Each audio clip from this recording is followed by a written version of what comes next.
Assalamualaikum warahmatullahi ta'ala wabarakatuh. Hamdan wa syukran lillah amma ba'du. Sahabat billah yang dirahmati Allah subhanahu wa ta'ala, semoga senantiasa kita selalu ada dalam lindungan Allah subhanahu wa ta'ala dan dimudahkan segala urusannya oleh Allah subhanahu wa ta'ala. Amin ya Allah ya rabbal alamin. Sahabat billah yang dirahmati Allah subhanahu wa ta'ala, Munkar dan Nakir adalah dua malaikat yang bertugas menanyai manusia di alam kubur. Ada pendapat yang menyebut keduanya tidak akan memberikan pertanyaan kepada sejumlah golongan. Menurut sebuah riwayat, pertanyaan kuburan ini mencakup siapa nama Tuhan, apa agama yang dianut, dan siapa nabi yang menjadi junjunannya. Sebagaimana dikatakan dalam hadis yang artinya, di dalam kubur akan ditanyakan siapa Rabbmu, apa agamamu, dan siapa nabimu. Riwayat Imam Tirmidzi.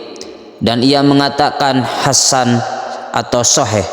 Imam Bukhari dan Muslim juga meriwayatkan hal serupa dengan redaksi yang berbeda. Golongan yang terbebas dari pertanyaan kubur, tidak banyak ulama yang membahas mengenai golongan yang terbebas dari pertanyaan Munkar dan Nakir.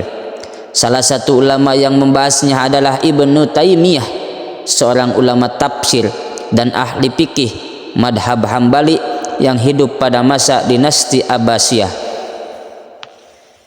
Ibnu Taimiyah dikenal sebagai ulama yang pemikirannya cukup kontroversial. Dalam salah satu bukunya yang telah diterjemahkan dengan judul Hidup Sesudah Mati, ia menyebutkan 5 golongan yang terbebas dari pertanyaan malaikat Munkar dan Nakir. Yang pertama adalah para nabi.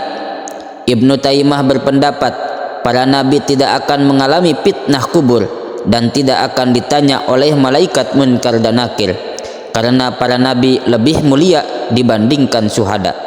Dalam salah satu hadis disebutkan bahwa para syuhada akan dilindungi dari fitnah kubur. Cukuplah kilatan pedang di atas kepalanya itu sebagai ujian atau fitnah baginya. Selain alasan tersebut, kata Ibnu Taimiyah, para nabi adalah orang yang keadaannya akan dipertanyakan kepada mayit, siapa nabimu, sehingga mereka bukanlah yang akan ditanya. Yang kedua, Siddiqin. Siddiqin adalah orang yang memiliki sifat jujur dan benar keimanannya, dan telah terbukti keimanan mereka yang tidak perlu lagi diuji. Ibnu Taimiyah menyebut Siddiqin tidak akan ditanya karena kedudukan mereka lebih tinggi dibandingkan kedudukan syuhada. Yang ketiga, para syuhada. Para syuhada yang terbunuh di jalan Allah tidak akan mendapat pertanyaan kubur karena telah tampak kebenaran iman dengan jihad mereka. Demikian kata Ibnu Taimiyah. Hal tersebut juga bersandar pada firman Allah Subhanahu wa taala dalam surat At-Taubah ayat 111 yang artinya, sesungguhnya Allah membeli dari orang-orang mukmin diri dan harta mereka dengan surga yang Allah peruntukkan bagi mereka. Mereka berperang di jalan Allah sehingga mereka membunuh atau terbunuh. Demikian ini adalah janji yang benar dari Allah di dalam Taurat, Injil, dan Al-Quran. Siapakah yang lebih menepati janjinya daripada Allah? Maka bergembiralah dengan jual beli yang telah kamu lakukan itu. Demikian itulah kemenangan yang agung. Juga dengan sabda Rasulullah SAW, cukuplah kilatan pedang di atas kepalanya itu sebagai ujian atau fitnah baginya. Yang keempat, orang yang ribat.